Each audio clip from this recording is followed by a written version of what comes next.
G'day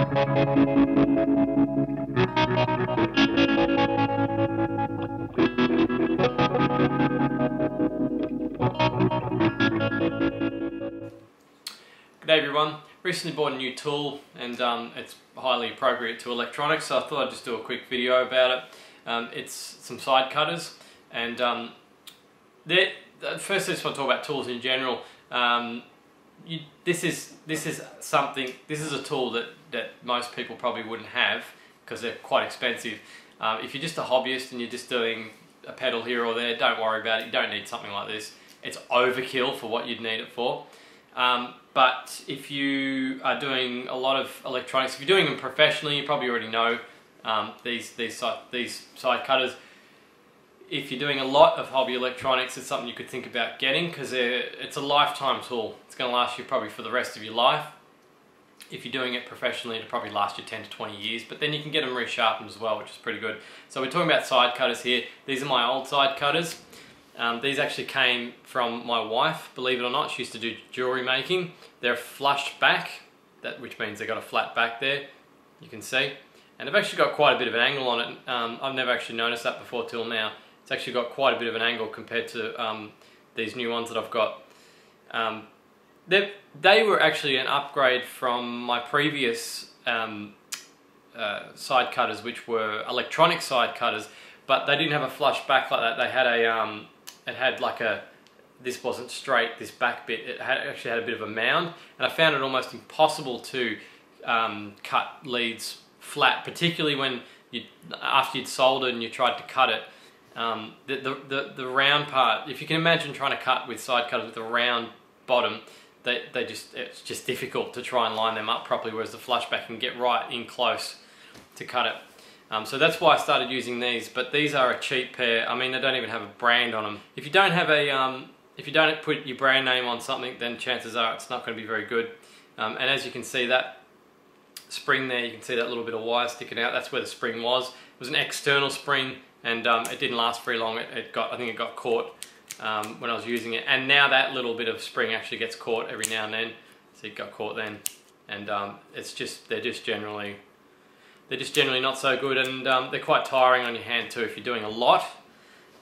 So the new side cutters are replacements of these ones. As you can see, they look a lot fancier, and they use, according to the brochure, they use some proprietary metal called Erem or something like that, which is actually the name of the brand, Erem. That's where the name of the brand comes from. And they are if you're playing at home, you're interested in buying something like this, they're the 2422E. I'm not getting any commission out of this, I'm just telling you, because I bought them and I reckon they're pretty good. And they're expensive, they're very expensive. They're probably the most expensive side cutters I think I've ever seen. You're probably looking, depending on where you are and what you've got access to, you're probably looking paying maybe between $60 to $100. They're pretty damn expensive. So I didn't pay that much. I found some on eBay that were listed as new without box, and they were a lot cheaper because I didn't have the box. They were pretty much brand new. I thought maybe he was saying they were new, but he'd been using them. But I've been checking over them with some magnification. I can't see anything in the blade that would suggest that they've actually been used before. There's no scratches on them or anything. So even if they have been used a couple of times, I can't tell. So to save, you know, a whole bunch of money for something new that I can't tell, then it's definitely worthwhile doing. So yeah, they were 45 bucks delivered, which is pretty good.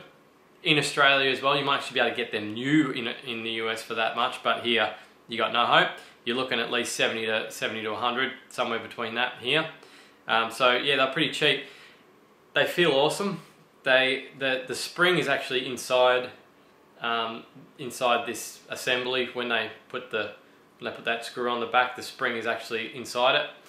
So avoids crap like that happening, where you've got the spring on the outside and it gets caught and it breaks. You don't have to worry about that. The spring's rated for hundreds of thousands, a million cycles, I think, yeah. And the blades are rated for hundreds of thousands, but they can be resharpened if you want them to be resharpened as well. You can send them back to the manufacturer and they'll sharpen them. Made in Switzerland, they're Swiss, and anything pretty much that I've found that I've bought from that's been made in Switzerland, particularly sharp objects, have been amazingly sharp. My pocket knife I use all the time is still sharp. I've been using it since I went to Europe like 10 years ago with my wife when we were younger. We went to Europe and I got it then, and it's still sharp. I cut everything with it. It's like the day that I bought it. Victorinox knives are good too. So yeah. Anyway, beside the point. So these side cutters, they really kick ass. And I was also showing some examples of the cut that they do. Apparently they can do a flat cut, whereas, you know, like they show examples, whereas other brands will do a cut that sort of looks like that. It's got sort of a dip in it. And it's funny actually because I was a little skeptical. I sort of thought, how can they cut that straight? You know what I mean? Like they're side cutters, how can they cut so perfectly flat? And I thought I'm going to actually test this. I'm going to actually cut a lead on a thick lead, like a 1N4001. Now, look, on a day-to-day basis, why are you going to need such accuracy as that? You're probably not. I'm just interested in this. I just thought it was something interesting. I want to see if it actually did what they claimed. So I cut the ends off to 1N4001s. I'm going to see if I can actually focus on that. I don't know. I don't think you're going to be able to see it, but I'm going to see if I can actually focus in on it. And if I can't, I'll draw you what it actually looks like. Because I've looked through with my jeweler's eyelet. I've had a look through, and I can draw to you what it actually looks like and explain why the black ones look the way they do. Because I've discovered since why they actually do that. Pretty sure you can't see what's going on there if I move it around. And I can't remember which is which.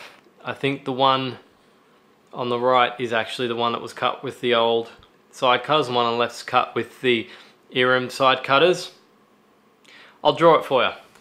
So if you look at them side on, I'm not exaggerating, that is actually what the black ones look like. When you look at them with some magnification, it's got a chomp taken out from the side here, and looks like the other blades come across, come up that way. It's miles off. The Erems have a tiny little dip in the middle. It kind of looks a bit like a little wave in the middle, but they're much flatter than the black ones. So why are they actually doing that? Well, if I have a look at them close up, when I shut the blade, now that I've actually done the exercise, have a look at them close up. Again, I'm not sure if you're going to be able to see this. There we go, you should be able to see that. The blades don't line up properly, they're actually loose. And so when you chop it, the blade goes over the top of the other one, and that's what causes this. So yeah, I found that quite interesting actually. Something on a day-to-day basis you don't really pay much attention to. You don't really pay much attention to that sort of precision. You don't really need to either. I mean, that's not the reason why I buy something like this, so that it can cut 1 micron flat on an LED. It's more for a lifetime tool, something that can cut accurately and can cut effortlessly, and also, you know, it's less wear on your hands, particularly if you're doing a lot in one session. You know, you can sort of wear your hand out. If you're using these day in, day out as a job, you definitely have to get something like this, because you end up getting, it's like using a mouse all day at the office, you get sore hands, so it's the same sort of thing. But so anyway, that's it. That's the Erem 2422E. If you're looking for a tool to upgrade or a present or something, or, you know, around your birthday or whatever, and try and think of something, and you want something that you know, that's going to last you a long time, I definitely recommend them. They're just so soft. Like, it just when I'm just touching it now, it just reminds me how soft they are. They're just like a feather touch.